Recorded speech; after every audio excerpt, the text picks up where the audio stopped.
హరే కృష్ణ.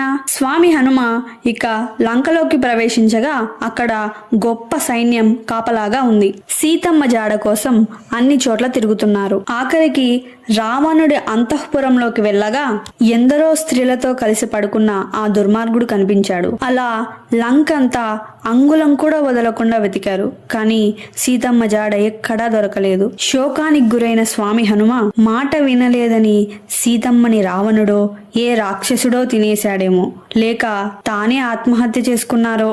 కాబట్టి ఈ విషయం చెప్తే బాధతో రామలక్ష్మణులు మాట నిలబెట్టుకోలేదని సుగ్రీవుడు ప్రాణం వదిలేస్తారు. వీళ్ళని చూసి వానరులు అయోధ్యావాసులు కూడా ప్రాణం వదిలేస్తారు. కాబట్టి ఈ విషయం ఎవ్వరికీ చెప్పకుండా నేనే ప్రాణాలు వదిలేస్తానని అనుకున్నారు. కనుక శోకంలో ఉన్నప్పుడు ఎప్పుడూ నిర్ణయాలు తీసుకోకూడదు. కానీ స్వామి హనుమ వెంటనే పూనిక తెచ్చుకొని ఎవరు ఆత్మహత్య చేసుకుంటారో వాడు సాధించేది శూన్యం, పైగా మహాపాతకం. ఇలా చనిపోతే ఉగ్రభూతమై తిరగాలి. భగవంతుని నమ్మిన ధార్మికుడు ఎప్పుడూ రక్షింపబడతాడు. కాబట్టి మళ్ళీ సీతమ్మ కనపడే వరకు అన్వేషిస్తాను. ఒకవేళ కనపడకపోతే ఇలా కార్యసాధనలో ఉత్సాహంతో వెతుకుతూ చనిపోతాను, కానీ నిరుత్సాహంతో ఒక్కనాటికి ప్రాణాలు వదనను అని నిర్ణయించుకుంటారు. అసలు సీతమ్మ దర్శనం ఎలా అయింది అని నెక్స్ట్ పార్ట్ లో చూద్దాం. సబ్స్క్రైబ్ చేయండి.